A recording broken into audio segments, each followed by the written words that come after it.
Quelle est la vocation de l'Église? Elle a été suscitée pour maintenir dans ce monde le témoignage d'une vie qui triomphe de la mort. Ceci a été dit très souvent. C'est le cœur même de la parole de Dieu pour nous dans le temps actuel. Le pouvoir d'une vie impérissable, d'une vie qui ne peut être vaincue et supprimée par la mort. Dans Jean 17, verset 14, cela est mis en opposition à l'arrière-plan d'un monde hostile, inamical et haineux. Le monde les a haïs. Et au verset 15, je ne te prie pas de les ôter du monde, mais de les préserver du mal. Il est justifié de traduire ici par le mot malin, et non pas seulement par le mot mal.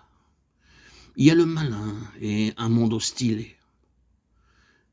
Et toute personne spirituelle vous dira que cela est en effet la mort. L'esprit et le pouvoir de la mort entourant le peuple de Dieu.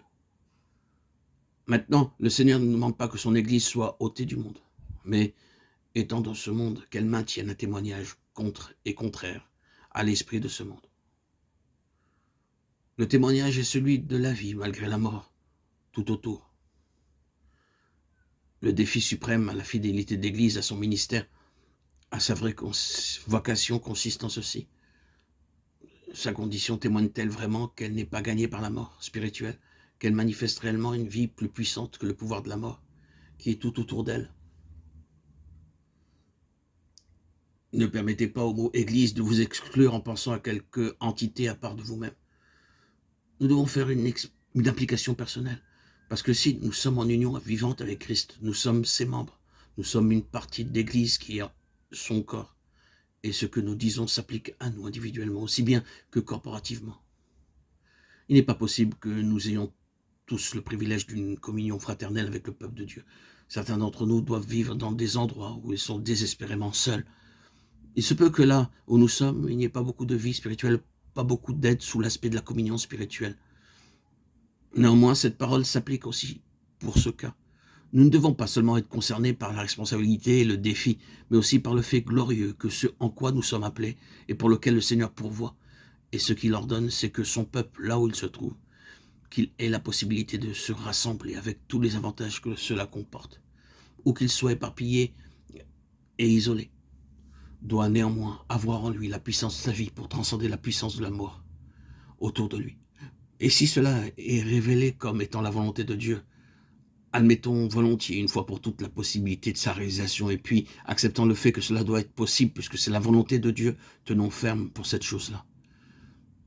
Ainsi, vous et moi déterminons-nous en esprit pour cette expression de vie du Seigneur ressuscité, qui doit transcender la mort, qui est tout autour de nous et qui fait pression sur nous, procédant du malin et de la haine des hommes. Le Seigneur dit, je ne te prie pas de les ôter du monde, mais de les préserver. La puissance qui est en eux est la puissance de sa vie de résurrection. Ce que nous venons de dire est en accord parfait avec la pleine révélation de la lettre aux Éphésiens. Et quelle est envers nous qui croyons l'infinie grandeur de sa puissance se manifestant avec efficacité par la vertu de sa force? Il l'a déployée en Christ, en le ressuscitant des morts, et en le faisant asseoir à sa droite dans les lieux célestes au-dessus de tout. Éphésiens 1, 19 à 21. Envers nous qui croyons.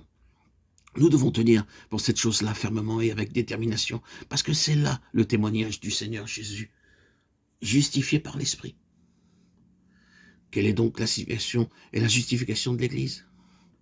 Elle est en ce que l'Église se tient sur la base de la résurrection, manifestant ainsi la vie de résurrection.